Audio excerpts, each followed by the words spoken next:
Hello everyone, this is Bob and Threadbare, and welcome back to Deus Ex. Now, I normally don't go back in order to listen to a conversation, but I got a few requests for this one. Hang on. I got a few requests for this one because it's fairly hard to listen in on. The two guards up here are very easy to startle.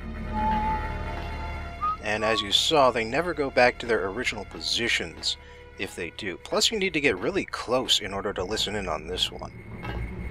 I mean, this isn't close enough. You have to get right behind them. Executive Order 109090. It lets us take over all modes of transportation. Demon can do that? If the President declares an emergency, Executive Order 109095, we can take over the media. All of it? Any and all. Executive Order 109097, we can take command of natural resources. So it's all legal. The National Security Act also falls under our umbrella, and the Defense Production Act. If he plays his cards right, Walton Simons can pull off a bloodless coup. All the better. Then we don't have to fight. Exactly. Well, the executive orders aren't exactly legal, but it is interesting, though. Apparently those Chinese soldiers are actually just FEMA agents dressed up as Chinese soldiers. Presumably FEMA agents of Chinese descent, but, so, that's pretty interesting, right there. Apparently somebody hid a pair of gas grenades behind the level transition. I mean, it is right there, you see that? But actually, the reason I grabbed them is because I've got a use for them right away. See, there's something else I was requested to show off, which is something interesting you can do with the holograms, because of how the engine handles them. Captain Zhao. See, these character models actually exist, and as such, they will react to, for instance, throwing gas grenades at them. Now, unfortunately, sometimes he tends to run, but in this case, he decided to just sort of stand there and stare at me.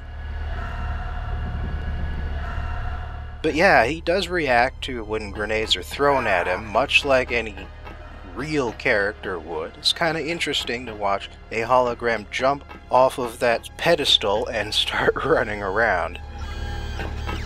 He will eventually, once the gas goes away, he will eventually return to his original position and finish what he was saying, and then disappear like normal.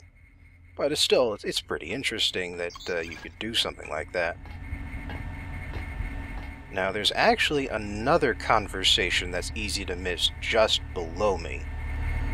And part of the reason it's easy to miss is that in order to get into a position to listen in on it, I will need to stand where those cameras are looking. So my first task here is to cross this walkway, jump up into this area here, and maybe do something about those cameras. I'll have to be quiet, though. Who are you? You didn't want to come in.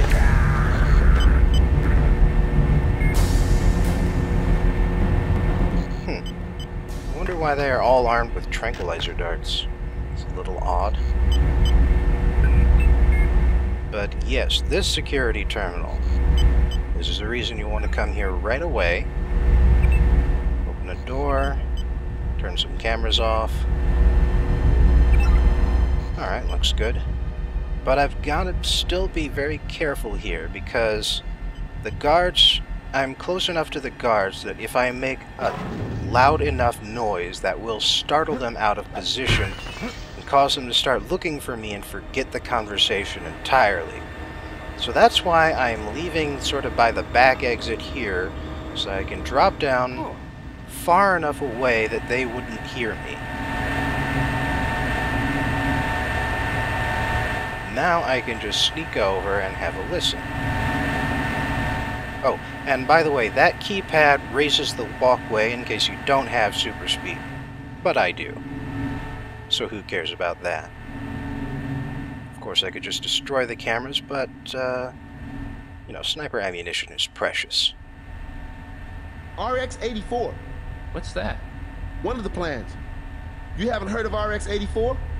Uh-huh. FEMA takes over the highways, police, airports, media, the armed forces. But they still report to the president, right? Not until the end of the emergency. That's for efficiency. Also, they have plans on the books to arrest 5 million Americans the day the emergency is declared. Terrorists? Immigrants mostly. But also anyone the FBI's been watching. Think it'll happen? If Simons gets the command, he'll use RX-84. Hard to tell what's going on, though. Of course, the plan is named after the year it was developed, so it's... That list is actually 66 years out of date at this point. Anybody else hear that?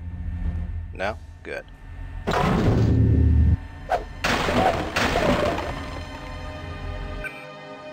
I got a knife. I forgot. I dropped my scramble grenade. There it is. Taking you. I got big plans for that scramble grenade. Certainly bigger plans than that stupid knife. So, anyway, this is the boiler room. There were 2 X's in this room on the map. Here's one of them. This is the spot, JC. That is one of the tri-hulled weld points on the wall. You should be able to breach the inner hull with a Gepram or a LAM. When this one is opened, there are 4 more you need to breach. Check Doubt's map for their locations. That's okay, I've already got them memorized. And I'm actually going to leave that one for last. I want to completely explore this boat before I destroy it. Also, that was a LAM. In order to blow up one of those points. That's right. If you somehow manage to get to this map without enough explosives, there are enough explosives in this map. In this map.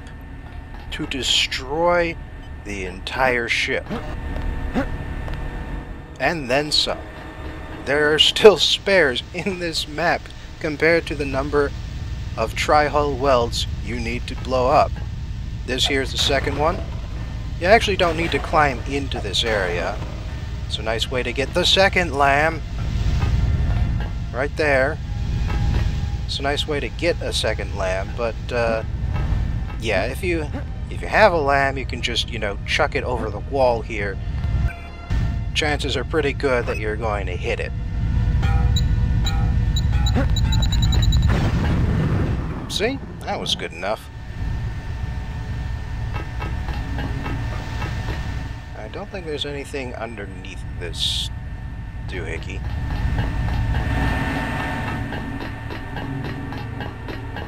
But, yeah, this is the keypad door there, just now. That was the one that I opened using the security terminal.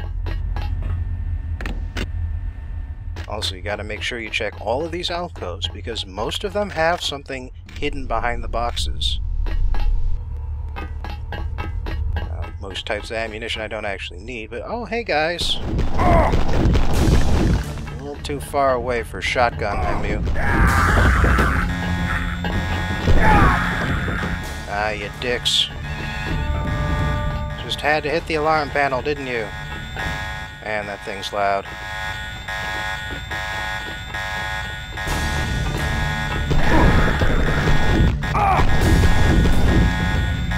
Luckily, once again, everybody is armed with... Okay, who did that? I heard a LAM go beep. Do not forget about Everett. I have located his mistress, Beth Duclair, but she is dead. The last living associate of the Illuminati mission is the daughter, Nicolette Duclair. Ask Dowd about Nicolette. We need someone to take us to Everett. That's a shame that she's dead, but yeah! You just noticed there. Most of the guards have LAMs as well. There's plenty of explosives to find here. It is crazy. I mean, it is practically necessary because of the whole potentially unwinnable situation, but they really want you to win, man. They really want you to win.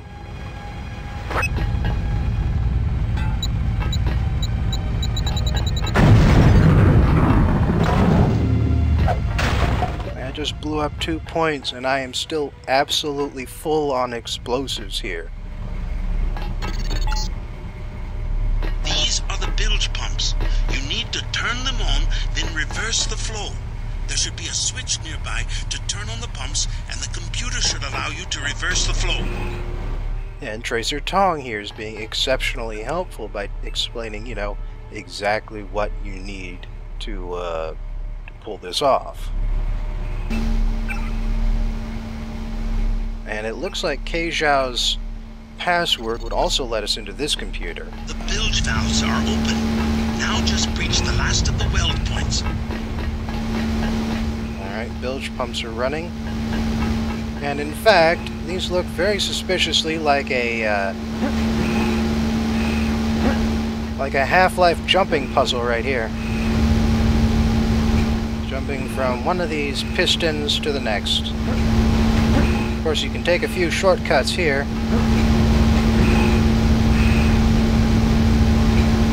Now wait for it to go up a bit. See if I can make this jump. No, it was already on its way down, but you know what? Screw it. This is exactly what super speed was meant for.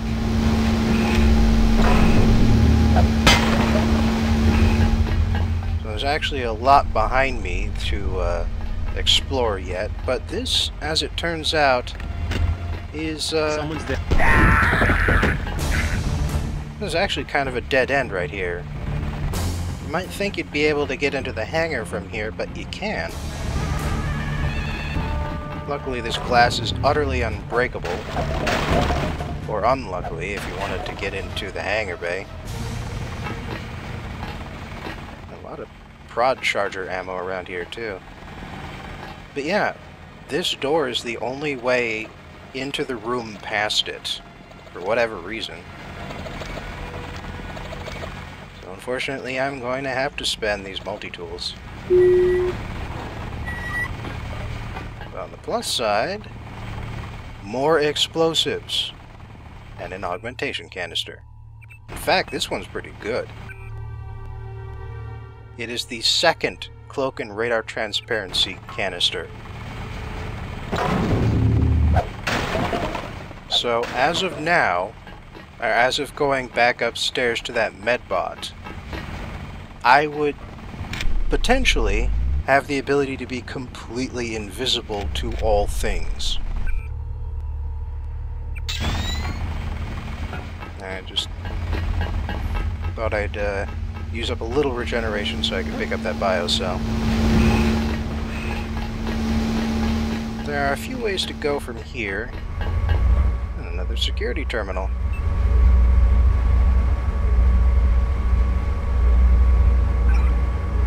Let's see. Oh, 3 new cameras. And a door. Let's have a look at that. It's down at the other end of a very long corridor. Looks like I haven't been there yet. There are people who are still alive on the other side.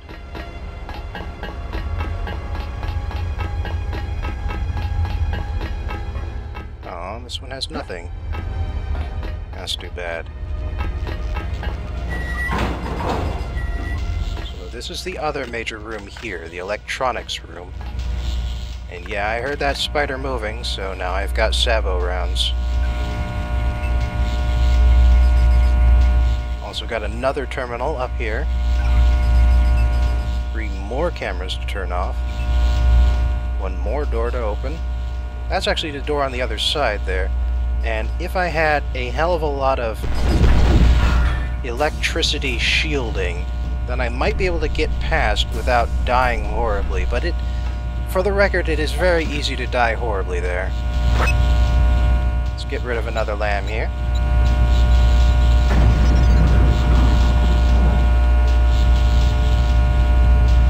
But there must be a way to shut that electricity off. There's normally an engineer here too, but I guess I must have spooked him. You'll have to go around. We're rewiring this part of the ship. I won't get in the way. The transformers are shorting out, and I can't shut them down. A lot of charge in there. The overhead walkway is like the plate of a capacitor. Sounds like a job for bots. You said it. They don't pay me enough to go in there myself. I'm waiting on a couple more spiders. The first two have quit responding. I can take a look for you. I wouldn't advise it. You'd have to shut down 2 power control panels, one of them under the floor. The guys in the operations room of the helicopter bay have been on my case. Their computers are fried, but it's not worth the risk. No way! Arcs of electricity come off that thing like lightning. I've noticed. I can't be responsible if you get hurt. We have to shut down both control panels to kill the power. The bots will be here any minute. Don't worry, I'll have it fixed by morning. Arcs of electricity come off that thing like lightning. I don't think you'll have to worry about the condition this ship is in come morning. Oh man, another empty one. But now we've actually made it all the way back to where we started. This is the same corridor that I entered the back of the ship in. And yep. I can actually use those buckshot shells at this point.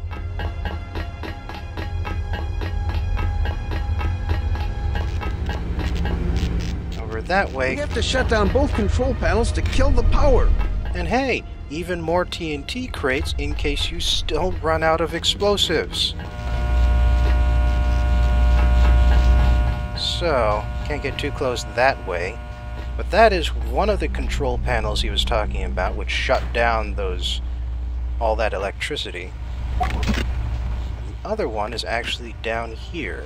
I believe he was using plural about spider bots, so there's probably another one around here somewhere. Well, here's a control panel, but this one actually only needs 1 tool rather than 2. So let's shut this off. Yeah, turned off the laser, go figure. Don't know why they put a camera down here. But this is the second control panel to shut off the electricity and make that walkway safe to traverse. Also, that panel there is where the other spider bot would come out of if I had tripped the laser. Guess I didn't need my shotgun after all. But actually, there's another secret walkway that'll go straight into the hangar. This one doesn't require you to spend any multi-tools at all.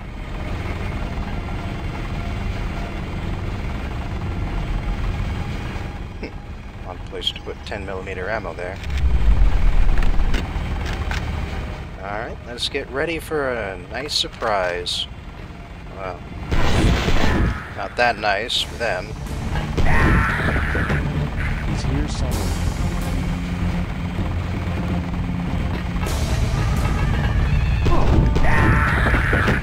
Oh no, you don't. You do not get to turn that alarm on. I think that accounts for everybody. I got a locker key. I got another locker key. Interesting note. Despite the name, those are 2 different locker keys for 2 different lockers. And here's the last tri-hull weld point.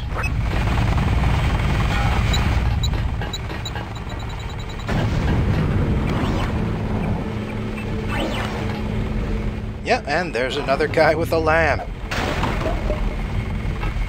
I am still 1 down from earlier, but that's it.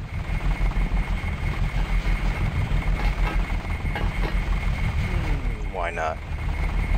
I'm using a lot of multi-tools today. So there is one other way into this particular room.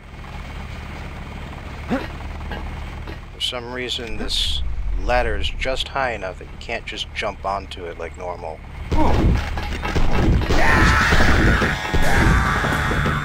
Ah, damn it.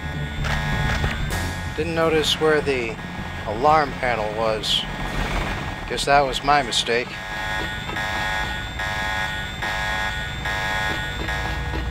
But yeah, this is where the upper walkway leads to. This particular room, which has nothing in it aside from the guards, sadly.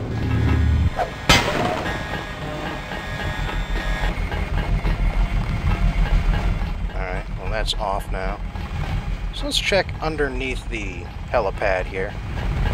This is where one of those guys was standing. We can get a ladder.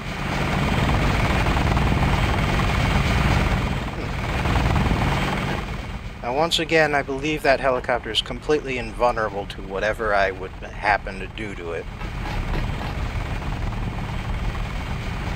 And these are those lockers that I can unlock.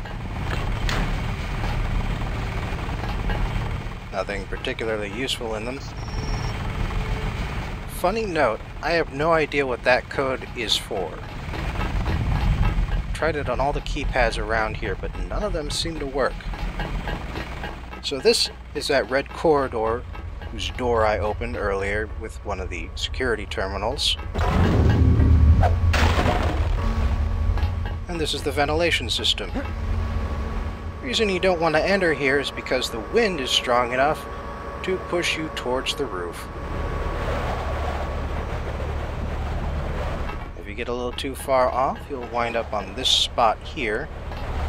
But luckily, all you have to do is walk towards the center again. Once I feel like doing so, I guess. Yeah, here we go. Then you can climb along the ceiling. Drop down the ventilation shafts here. And it is far enough down that you take damage if you don't have super speed. It's only a modest amount of damage. This goes into the bilge pump room. Let's see where the other exit is.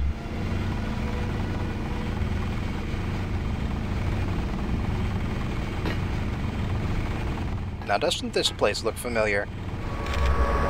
Of course, there's a lot of walking to get back here. So I just went and skipped that part.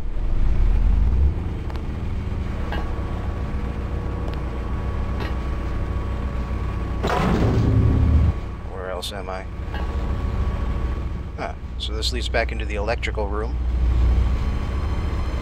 There's a side passage just on the left here. Also goes into the electronics room. But this goes back into the hangar. So, in total, there are, let's count them. 1, 2, 3, 4 different ways into the hangar. Man, that's pretty crazy, honestly.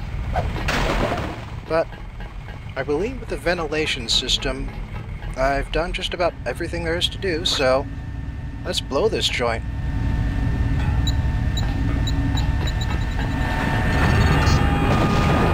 All well points breached. The bilge valves are open. Get out of there. The ship will tear itself apart in 30 minutes. Jock will meet you at the dockyard. 30 minutes.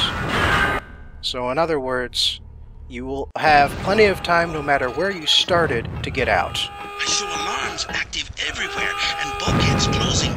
Get out of there now. At the west end of the dock is a maintenance store to the air conditioning system. A ladder will take you to the ventilation channels. Jock is waiting on the roof. Thanks, but I got a shortcut here. It's actually a pretty tricky jump, if only because of how deadly it is if you fall down. So yeah, this is the ventilation system. Get you to the roof. You don't have to take the ventilation system here. Also, it's kind of interesting that the lights are still here even though the fan is destroyed. Weird. But let's get out of here. I believe you can just take the crane outside if you feel like doing that instead. Also, this crowbar is actually here because, remember, this door couldn't be unlocked. That does it. The ship is sinking. Jock is touching down on the roof and will take you to Stanton Dowd. Dowd has determined who engineered the virus. Well, alright then. Let's go. Jock says nothing for some reason. Oh well. So I'm actually going to show you this next map. It's actually fairly short here. And with this, we'll actually be done with New York. I've dropped you at the the main gate. No sign of danger. Talk to Dowd, and then I'll pick you up.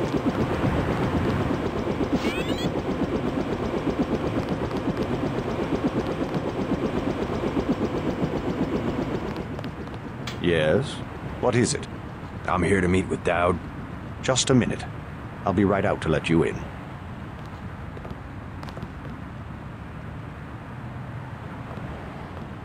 Must be the caretaker or something.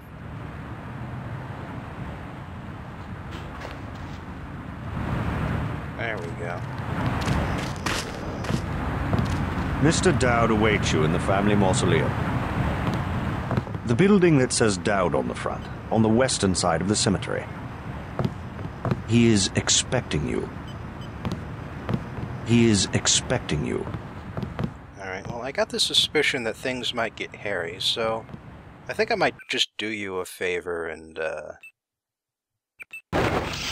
take you out of... He is expecting you.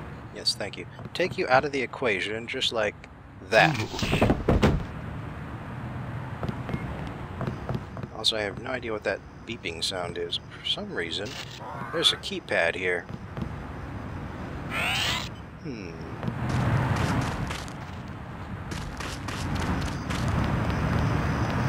Well, like I said, this map is pretty short, and that's because it is pretty small.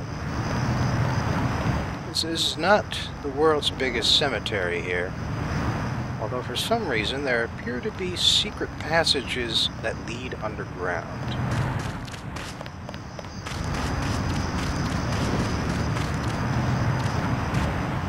There's aside from the open graves, there should be a secret entrance around here somewhere. Another one. I just can't quite remember where it is. Oh well. I'll see it from the other side at some point.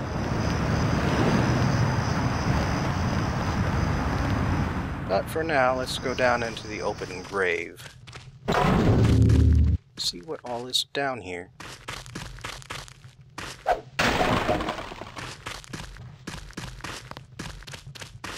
Weird that they've got this mine shaft down here.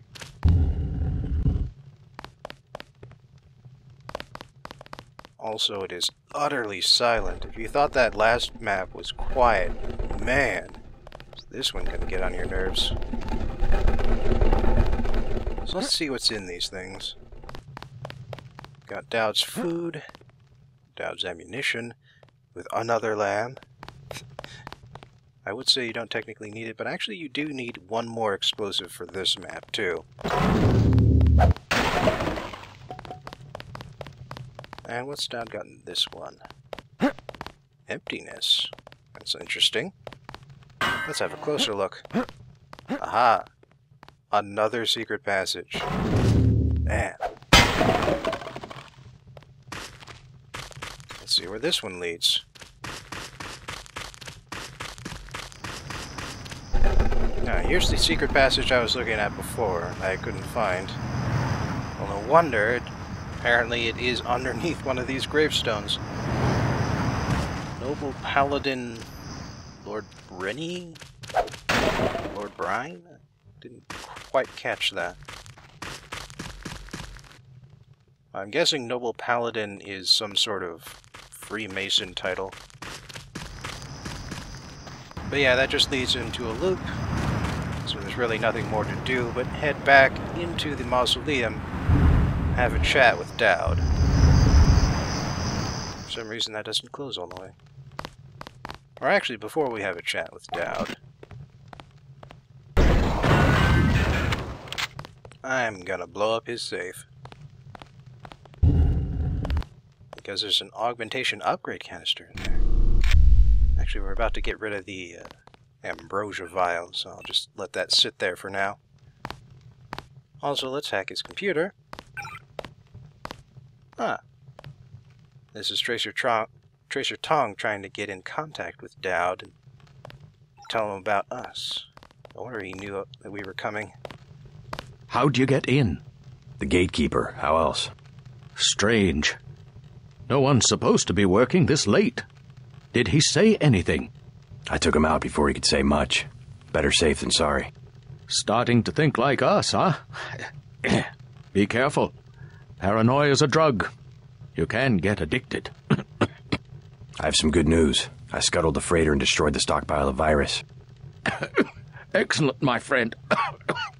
We have them on the run. I brought you something for that cough. Hope it works. Ambrosia, you found some. Mr. Dowd, tell me something. Someone calling himself Daedalus has been broadcasting to my infolink. He wants me to go to Paris to find an associate of yours, Morgan Everett. Yes, Everett. We need his help to develop a cure. Who is this Daedalus? I don't know. He seems to be an ally, but if your friend doesn't want to be found... At this stage, we might be out of options. You see, I was able to decipher the molecular signatures Tracer Tong found, and it turns out Everett was the one who developed the eutactic component of the virus. He developed the virus for the Illuminati? Not exactly. The work was on augmentations. It was Bob Page who wanted to develop it into a weapon. Tong found Page's signature on the virus as well. Page, the billionaire. How does he relate to Majestic 12? He was among the original group of Illuminati who broke off to form Majestic 12. Not so good at the science, though. He must be directing operations. So Everett should be able to reverse engineer Page's modifications and help find a cure. Exactly. Daedalus said I should find Nicolette Duclair first. Yes. Everett is close to the Duclairs. My suggestion, too. Unfortunately, I've lost touch with the Paris crowd. How do I find Nicolette? She's a member of the French terrorist group Silhouette, last I heard. They're rumored to meet in the Paris catacombs. Great. I'll have Jock drop me off at the catacombs. I'll give you what I have on Nicolette. It's not much. Just a few snapshots of the catacombs area. Thanks. I'm sure they will be helpful.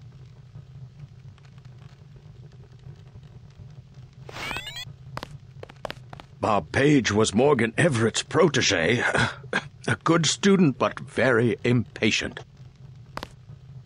When one of Page's plates was contaminated, he would smash everything in his cubicle with a ball-peen hammer. I should have guessed he would go bad. Page resisted the degrees of Illuminism as they were implemented. Never made it past Master of Tyre. He would sleep through the Hatha Yoga exercises in the morning, so it became impossible for him to advance. With Majestic 12, from what I can tell, he's replaced the degrees with a hierarchy of security clearances. Same structure, only secular. He names the various clearances after angels, though. I find that ironic. Oh, hey, I was an Angel OA once. A bright man. Understands the origins of loyalty. Advancement through the layers of secrecy provides incentives for recruits to perform well. Don't underestimate the allure of a well-kept secret. Our organization lasted from the Crusades to the early 21st century, and our only secret was a technique of meditation, a way of imaging your body dissolving into light. If you want to know about Page, ask Everett when you get to Paris. They were like father and son once. You better get moving. You better get moving. Man, he finally ran out of things to say. Man, that guy can talk for a long while. So I'm not going to take the front exit. I'm also going to entirely forget about that augmentation canister, but don't worry, I will be back for it eventually. Whoa, big problem. Somebody set up an EM disruption field. My controls are all over the place. The source seems to be a small building just inside the cemetery gate. Take out the field generator or his power source or I won't be able to land. So I could have actually taken care of that EM disruption field beforehand. You'll recall the beeping I heard while I was in that building. Well, that's what was causing it. However, I would not get an explanation on what the hell it was if it was destroyed. Instead, Jock would just be up here waiting for me. And actually, there would be twice the number of MJ-12 operatives on the field. See, for some reason, half of them only spawn after you blow the damn thing up. So actually, let's get to doing that. Yep, that did it. JC, I'm coming in fast. LZ is hot, so get to me as soon as you can. I'm gonna be a sitting duck out here. That's what it used to be. It's too bad I couldn't show you what it looked like, but you'd be hard-pressed to understand what the hell it was even then.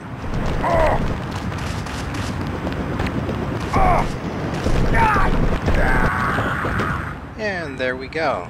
That's all the MJ-12 operatives. So it's time to leave. Yeah, if you want to speed through this map, just blow that thing up, talk to Everett, and then run straight for the helicopter. Ignore everybody in the middle.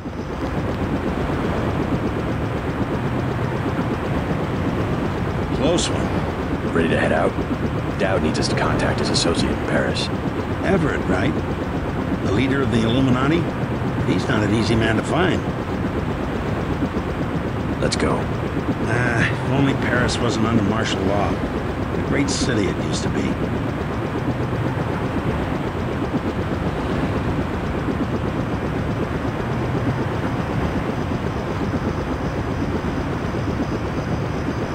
And so we leave.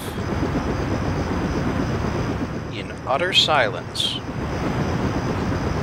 Jock just takes his time, circling around the area, because we are never coming back to New York City. Once we reach Paris, I intend to move on to some of the older secret societies. So on today's Conspiracy Corner, I'll finish off the modern organizations with a look at the Bilderberg Group. It hasn't been mentioned yet in Deus Ex itself, but nevertheless, it is one of the linchpins in the modern conspiracy web. The facts. This has to sound familiar by now.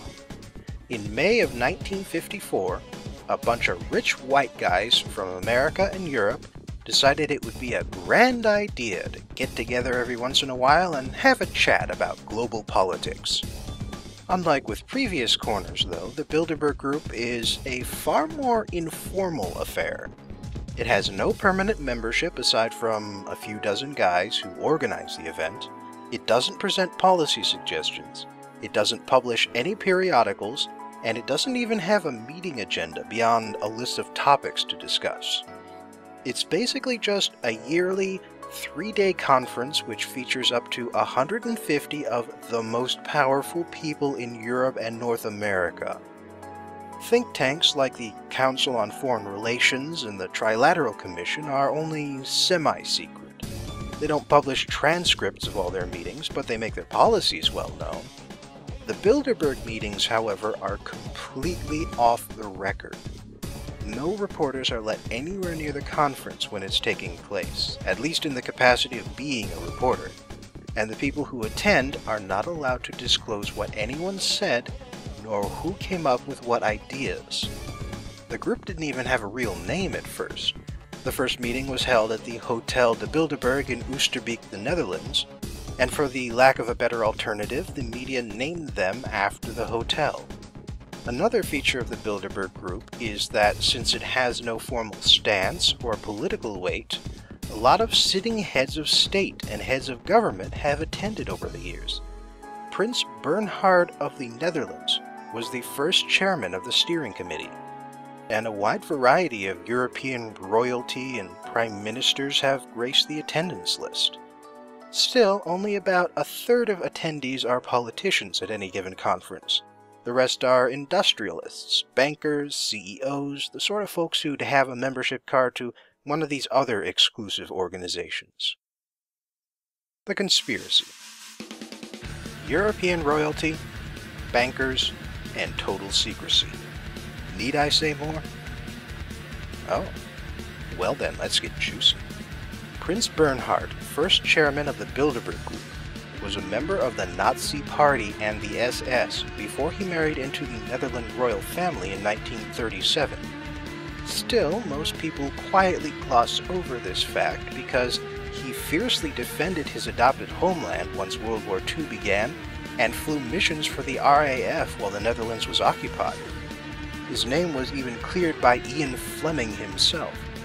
While he was never the world's biggest fan of democracy, it seems he never really did anything despicable either.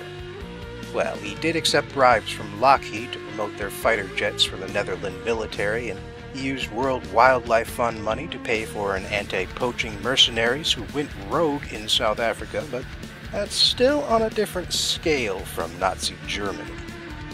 Considering the importance of Bilderberg attendees, it's no real surprise that intelligence agencies have been brought in to organize the conference, and this has led to accusations that the CIA, MI6, or both are secret sponsors of the group. There's also one particular name in common with the Bilderbergers, the CFR, and the Trilateral Commission: David Rockefeller. Amazing how he keeps popping up everywhere. In this case, his name appears on the Bilderberg website as the sole member of the advisory group. I have no idea what that even means. The Bilderberg Group has a reputation for king-making, thanks to a few interesting coincidences over the years. For instance, Bill Clinton was elected President of the United States the year after he attended a conference.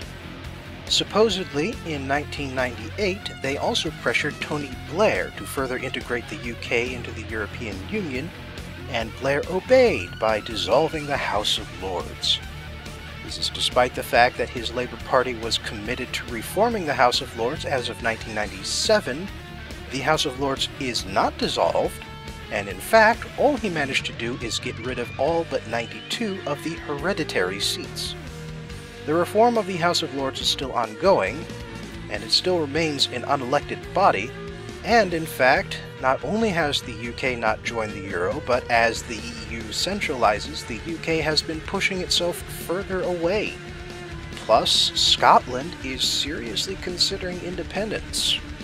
If the Bilderberg Group has been meddling in British politics, it's been a spectacular failure for them so far. Personal thoughts. I've heard it said a few times now that the reason modern American politics has become such a circus is because we put cameras everywhere. Whether that's true or not, there is a belief that a crowd is as stupid as its stupidest member, and so to win a public argument, one must appeal to the lowest common denominator. As such, politicians and people in general will behave differently in front of an audience than they would behind closed doors. More platitudes, more emotional appeals, and most importantly, less compromise.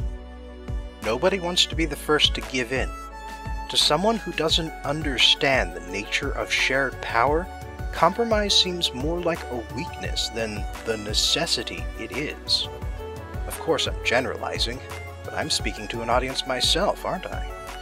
Right now, you're looking at whatever crazy images I found on Google, or perhaps you just like the sound of my voice. But I wouldn't be reading from a script if I was talking to you in person. You could interrupt me, give me instant feedback. I could go into detail on whatever interests you and skip past the parts you already know. Even beyond the perception of the speaker, public debate and private debate are two entirely different things. And that's what I'm getting at. When there is an audience present, when there is a camera present, people feel an obligation to speak to the audience rather than the person at the podium across from them. In private, you can say something stupid and whoever you're talking to will let it slide, or at most quietly correct you, whereas in public, the media will make hay of it for weeks. And that's why the Bilderberg meetings are secret, because everybody is an asshole, to one extent or another, and we'd all just rather keep this fact to ourselves if we can. So a closed meeting where nobody is allowed to quote one another, that allows us to be just the kind of asshole we really are. And that opens up all sorts of possibilities for honesty and communication. Now keep in mind, I'm not calling for complete secrecy in politics. The voting public deserves to know what their politicians really think about the issues, how they vote on these issues, and what kind of bills they propose or what actions they take. But if our elected leaders need a little privacy in order to be pragmatic assholes, rather than loud, uncompromising caricatures of their party line, I think they ought to have some. But not too much, though. To be honest, I'm still a little leery of the Bilderberg meetings. But when I see politics treated like it's some binary choice, that doesn't make me feel too happy either. Thanks for joining me again in Conspiracy Corner, and I hope I'll see you soon.